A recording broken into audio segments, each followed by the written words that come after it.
Olá, tudo bem? Eu sou Lízia Adriane Magno, professora de produção textual, e estamos aqui para mais uma aula do Aprova Mais Enem dos Concursos, uma iniciativa do Governo do Estado, e a apostila você pode acompanhar no QR Code e pela descrição. A prova de redação é uma das provas mais esperadas nesse Enem dos concursos. Isso porque a maior parte dos concursos só pede as questões. E nessa agora, nesse novo momento de prova, você vai poder acompanhar e vai poder também realizar uma prova que é completamente diferente daquilo que a gente já vem fazendo ao longo do tempo, que é a prova de redação. E essa prova de redação, ela vai ser uma novidade, por quê? Porque a gente pode mesclar tanto as provas objetivas, quanto agora a sua parte, que é a parte mais subjetiva. E essa prova de redação, de acordo com esse Enem dos concursos, ela passa a ter um caráter eliminatório e classificatório e tem o valor de 100 pontos. É como se você tirasse na sua prova o valor de 10. E esses 100 pontos, eles são divididos em critérios que deverão ser vistos e revistos por você. E aqui no Enem dos concursos, aqui no Aprova Mais, você vai aprender parte por parte de como realizar uma produção textual de sucesso. E o texto que é cobrado para esse tipo de produção é um texto dissertativo argumentativo.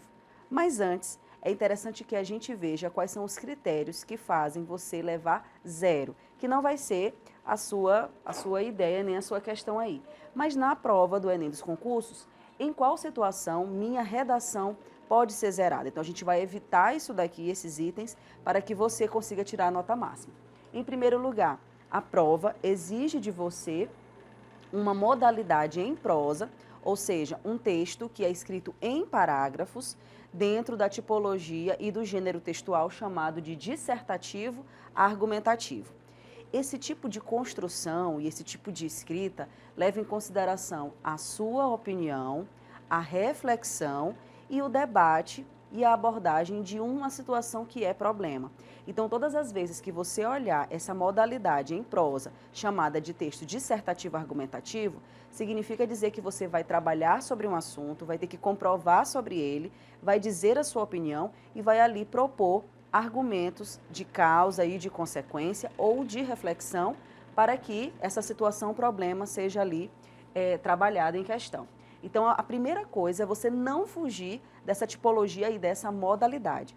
O texto, hoje, dentro da língua portuguesa, ele tem 5 modalidades. O texto pode ser narrativo, pode ser argumentativo, pode ser descritivo, expositivo ou injuntivo. Mas a prova só vai exigir que você utilize a modalidade argumentativa, ou seja, utilize a sua opinião.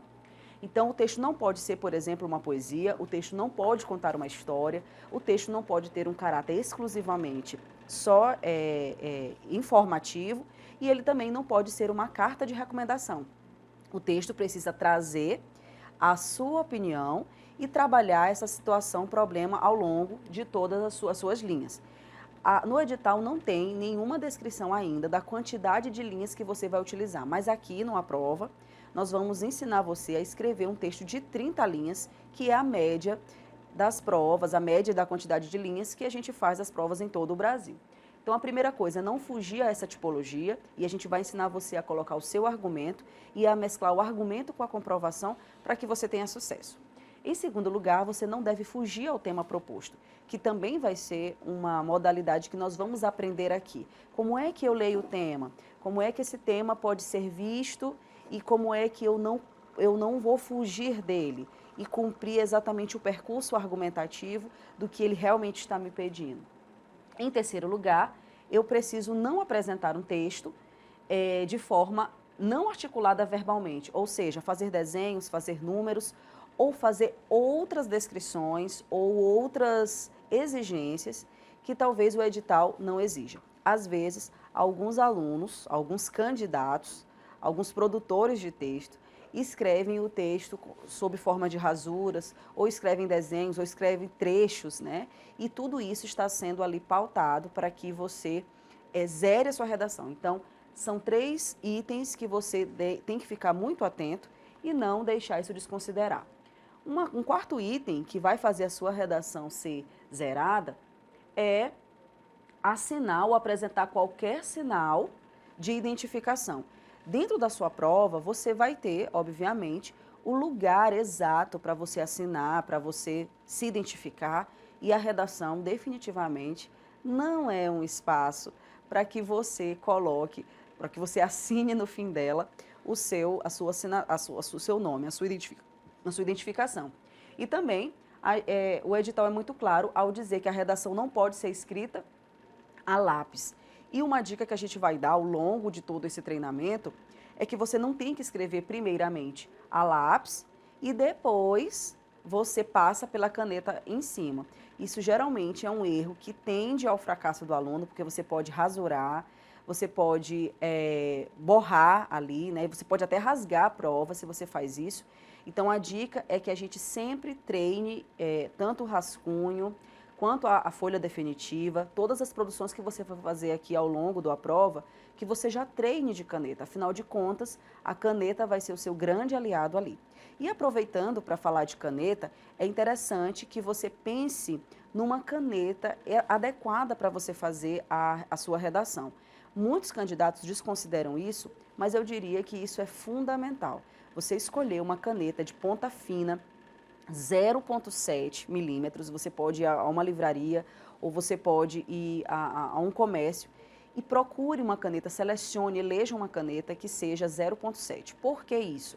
A caneta 0,7 te ajuda na fluência das letras, faz a sua letra ficar um pouco mais legível, e as canetas que são de 1,0, por exemplo, são canetas que servem para você marcar o gabarito. Então, você já pode levar essa vantagem competitiva em relação aos outros candidatos de selecionar duas canetas. Uma caneta 1,0, que seja de ponta mais grossa, para você pintar as respostas do seu gabarito, e uma caneta 0,7 para você fazer a sua redação. E aí, na hora que você toma cuidado com essas questões, você vai ver como a sua letra vai ficar muito melhor, mais equilibrada e mais ajustada ali dentro dos parâmetros do texto. Então, nada de escrever a lápis e nem de passar a caneta por cima do lápis. E aí, é interessante que esses 100 pontos que a prova vale, é como se você tirasse 10, né, de uma prova que vale de 1 a 10, mas é de 0 a 100. Esses 100 pontos, eles são divididos em critérios. E cada critério, obviamente, ele vale aí 20 pontos. Então, vamos conhecer quais são esses critérios agora. O primeiro deles é a adequação ao tema proposto. Toda proposta de redação vai aparecer uma temática, e toda a temática ela é um recorte de um assunto. Então, por exemplo, dificilmente vai cair um tema da redação como água. Água é apenas um assunto abrangente. O que seria o tema? O recorte dentro desse assunto.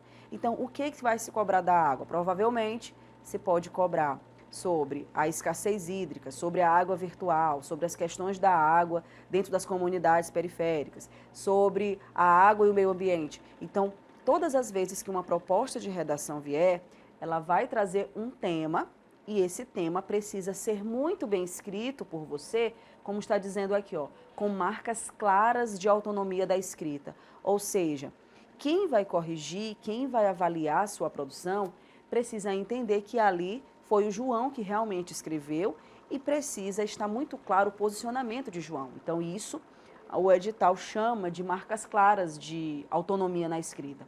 Além disso, na hora que você for defender o seu tema, é interessante que você apresente um amplo conhecimento de mundo e um amplo conhecimento formal. Afinal de contas, não se debate um tema de redação ou não se escreve um tema de redação sem ter associações e links com aquilo que você vive. Então, na hora que você estiver escrevendo, tomando como exemplo esse exemplo da água, você vai trazer o que você sabe sobre isso, quais foram as notícias que você teve acesso, qual é o conhecimento geográfico, por exemplo, que você tem sobre a água e até biológico, né? E aí, além disso, você precisa trazer uma abordagem que revela a sua capacidade textual, autoral, além de contribuir para as reflexões críticas suscitadas pela temática. Então, esse primeiro critério, que é uma adequação ao tema, você precisa cumprir exatamente aquilo que o tema está te propondo. E aqui a gente vai dizer para vocês estratégias como não fugir a esse tema proposto. Em segundo lugar, nós temos uma adequação ao tipo de texto. Lembra que nós falamos anteriormente que a modalidade ou a tipologia textual é uma tipologia dissertativa argumentativa? Pois é. Então, isso é o segundo critério. Você precisa trazer ali uma estrutura muito clara e muito fixa até. Porque dentro dos moldes do texto dissertativo argumentativo, você tem uma tese, que é a parte onde fica o primeiro parágrafo, depois você tem o desenvolvimento 1, desenvolvimento 2 e a conclusão. Então, essa estrutura é uma estrutura própria do texto dissertativo argumentativo. E você não pode fugir disso. Uma outra marca e uma outra característica que faz esse texto ser dissertativo argumentativo é o seu alto poder de persuasão. Lembra que eu falei para vocês que argumentar é opinar? Então, isso precisa aparecer lá muito bem claro. Uma outra coisa que vai ser avaliada dentro desse critério é aquilo que se chama como projeto de dizer. Então, esse projeto de dizer precisa estar muito claro. Quem vai avaliar precisa entender que no seu primeiro parágrafo tem um projeto, no segundo parágrafo tem um outro projeto, no terceiro e no quarto, e tudo isso forma a macroestrutura da sua redação. Em terceiro lugar, o terceiro critério é aí que vai ser avaliado dentro dessa sua avaliação da redação para o Enem dos concursos, é o emprego apropriado de mecanismos de coesão. Claro que as minhas ideias só serão boas ideias se elas estiverem ali muito bem conectadas, muito bem ligadas, muito bem encadeadas. Esse encadeamento a gente chama de coesão, é como se fosse a liga das suas ideias. Dentro do que a gente entende por coesão, nós podemos classificar a coesão como referenciação, sequenciação e a demarcação das partes do texto. E aí, nesse critério, está sendo avaliado o seu poder de fazer esse encadeamento. Porque se suas ideias estiverem soltas e não tiver nenhuma liga, não tiver nenhum instrumento de coesão, não vai valer de nada. Eu ouço muitos comentários interessantes dizendo que a coesão é a prima, e eu até ampliaria essa discussão e não diria que ela é a prima, mas ela é a irmã da coerência.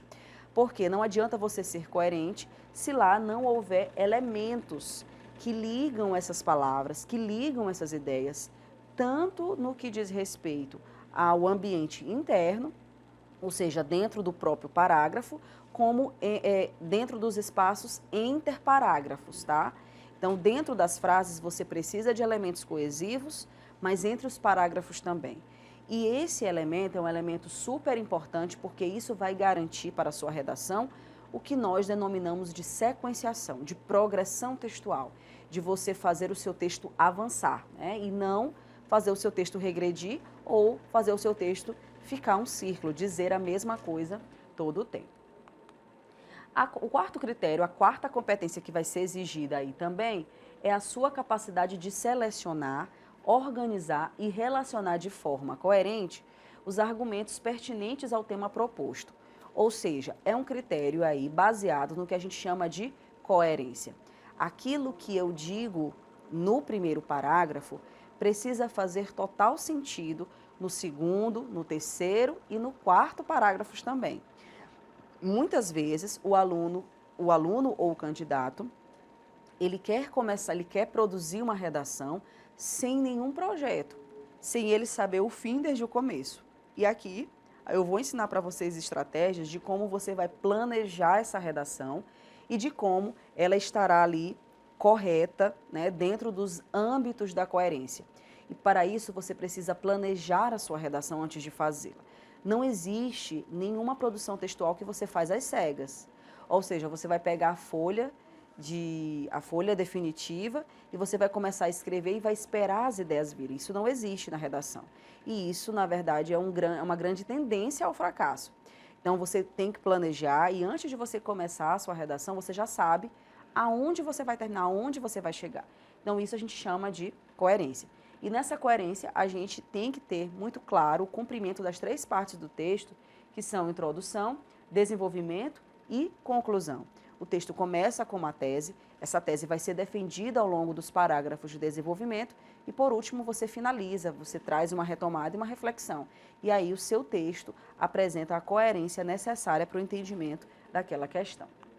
E aí a gente tem ainda o pleno domínio da modalidade escrita na norma padrão, ou seja, é uma competência, que vai a última, que vai cobrar de você o que você sabe da língua portuguesa. Então, qual é a sua adequação vocabular, os erros de ortografia, a morfologia, sintaxe de concordância, de regência, de colocação. Então, tudo aquilo que você aprendeu ao longo da sua formação e tudo aquilo que está lá para que você acerte dentro da norma padrão, isso vai ser cobrado. Afinal de contas, a norma padrão, ela acontece exatamente para avaliar o que você sabe da língua portuguesa. Porque se todo mundo escrevesse do jeito que fala, ninguém se entenderia, seria uma torre de Babel. Então, a norma padrão, ela também aqui vai ser avaliada. Esse critério é um critério que também vai avaliar a sua legibilidade. A redação não pode ter uma letra qualquer. Ela também vai avaliar sobre os níveis que você tem de letras maiúsculas e letras minúsculas, não misturar letras cursivas com letras de forma, né? E fazer a sua letra ali toda ser entendível, ser legível, para que a sua redação não tenha nenhum problema em relação a isso. E aí, como eu já havia falado, eu mostro aqui para vocês como é a estrutura desse texto dissertativo argumentativo.